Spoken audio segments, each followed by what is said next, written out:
नित उठी गौरी शिव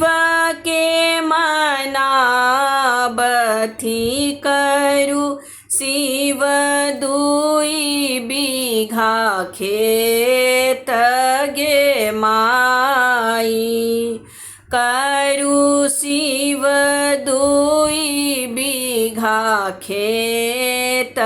गे माई नित उठी गौरी शिव के मनाबथी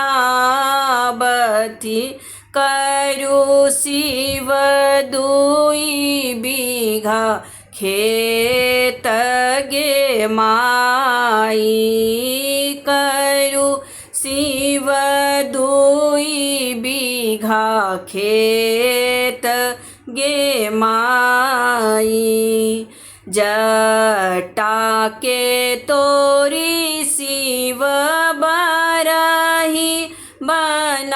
बनाओल त्रिशूल के तोरी हर खंड गे माई त्रिशूल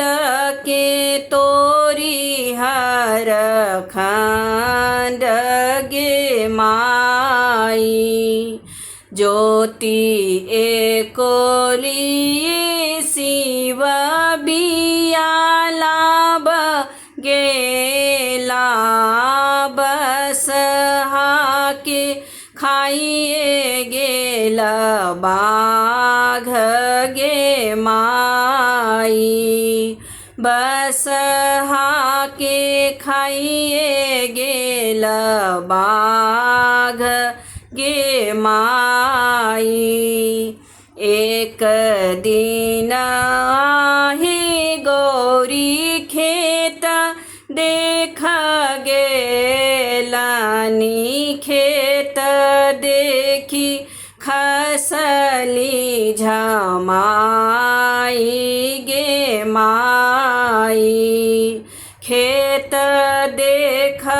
खसली झमाई गे माई सबके जे खेत शिव सब रंग धान हमरो के खेत किया भांग गे माई हमरो के खेत किया भांग गे माई सबके जे भोजन गौरी सब रंग धान हमरो के भोजन गौरी भांग गे माई हमरो के भोजन गौरी भांग गे माई नित उठी गौरी शिव के मनाबथी